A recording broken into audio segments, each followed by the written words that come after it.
Peace, peace, peace. Welcome back to my YouTube channel. For those of you who don't know, it's your boy Vic Slain Hope, and I got another video for y'all. In this video, I am going to share some tips with y'all on how to build your self-respect. 6 tips, and before I even get into the video, make sure if you like my content, just share it. Just hit the like button. Let me know what you think about it. You know, it doesn't really hurt to just share the video if you like it. If you like it and you think I said some real stuff, you never know who can benefit from it.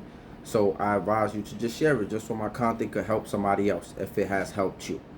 Now, boom, let's get into the video. Oftentimes, I'm always talking about boundaries. I'm always talking about men don't really have no self-respect. I'm always talking about those type of things. So today I'm going to tell y'all and give y'all some tips on what has worked for me in being able to develop my self-respect. Number one is knowing who you are. I can't emphasize this enough, right? You have to know who you are, right? And that usually comes with knowing your family history, knowing who your people are, etc. You know, you don't have to make up some shit about your family came from Egypt, or you are Moor, or you are, what else they be saying? All type of shit, right? And this gets on my nerves sometimes because black folks, they love to attach themselves to certain things to create a sense of identity. And you don't have to do that shit. There's a lot of history here in America that black people have done and have contributed to that you don't need to be saying you're Egyptian, you are Moor, you are this, you are that. You don't need to do that. It's enough history here to kind of like fortify yourself, to make yourself feel good about yourself. But anyway, knowing who you are as a person, so nobody has to tell you who you are. A lot of people, we live in a society where a lot of people don't know who they are. So they go to college and the college tells them who they should be. They leave their homes and everybody is always going to have an opinion of who you should be when you don't know who you are. So it's very important to be grounded and rooted in who you are as a person so that you don't have those doubts later on and you're not always sitting there contemplating of who you should be. Number 2, learn your purpose. Find out what your purpose is. What makes you get out of bed every morning? Not the fact that you need to work because you need to pay bills because you know, that's not what I'm talking about. I'm talking about what is your drive? What is your determination? What keeps you alive? Some people is their kids. Some people is their mission, their goals, whatever it is, right? But you need to find a purpose. I wouldn't a meaningful purpose, because some people purpose is to bed women. Some people purpose is to just chase money, right? And when you chasing certain things, sometimes greed comes in it and you never get enough, right? Like you see millionaires and billionaires, they always want more money. You see men with women, they always want more women. So have a meaningful purpose, something that means something to you, right? It could be a mission, it could be whatever. Even if you tell yourself like, I'm trying to change the world, I'm trying to change the hood, I'm trying to do whatever it is that you're trying to do, just have a purpose, right? Ask yourself, what keeps me going when I feel down, when I feel sad, when I feel suicidal? What is something that keeps me going? What is my purpose? What is my mission? What am I trying to do here on earth before I pass away, right? Yes, so that's number 2. Find your meaningful purpose. Number 3, create boundaries and enforce them, right? You have to be able to create boundaries and enforce them. I'll give you an example. One boundary is, I have a friend who every time we used to go out, he used to tell me, I'm only spending $20 and that's it. That was a self boundary, right? Because it's boundaries that you place upon yourself and it's boundaries that you place upon others.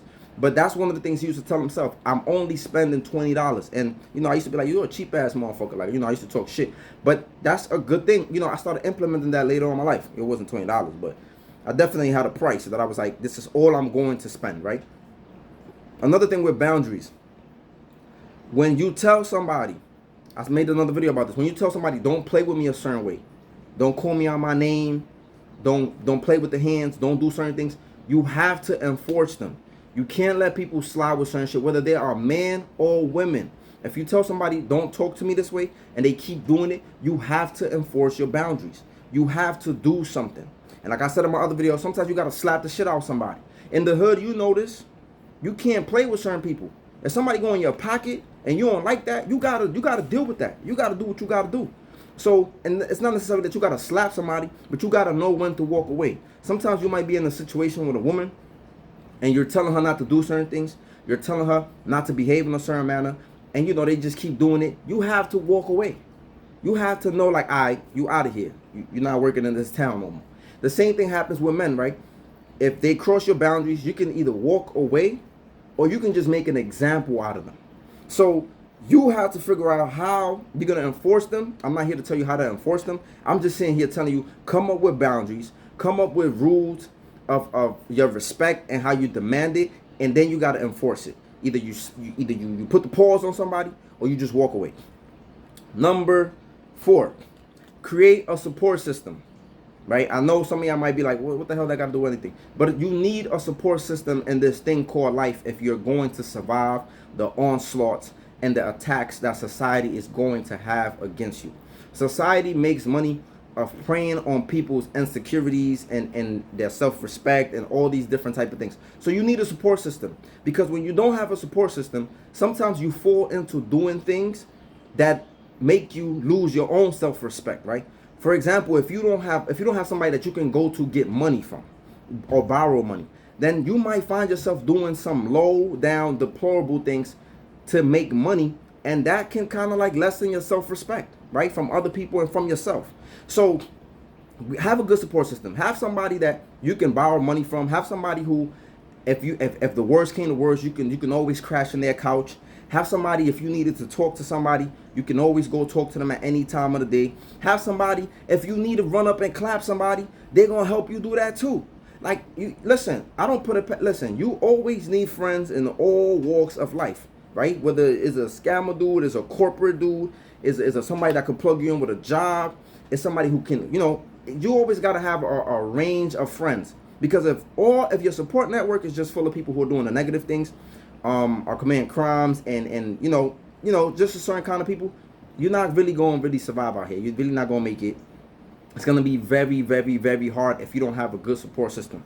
So that's another thing that will help you build your self-respect. People that will remind you when you're down and when you're doing the wrong thing. It's almost like an accountability.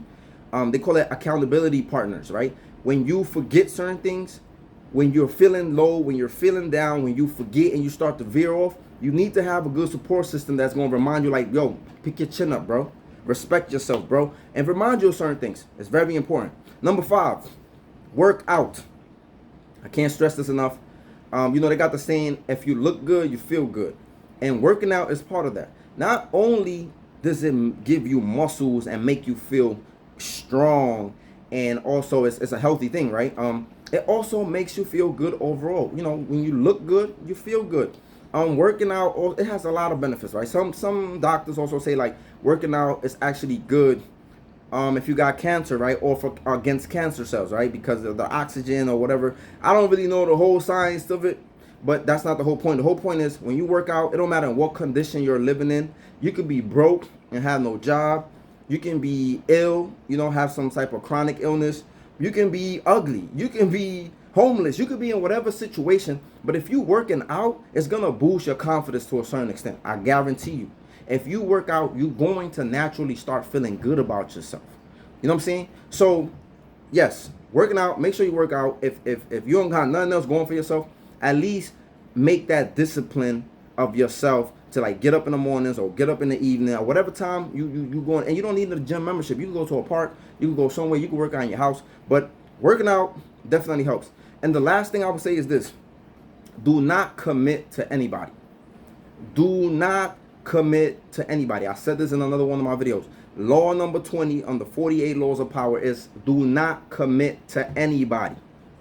Let me say this one more time. Do not commit to anybody. This is one of the things that is people's downfall.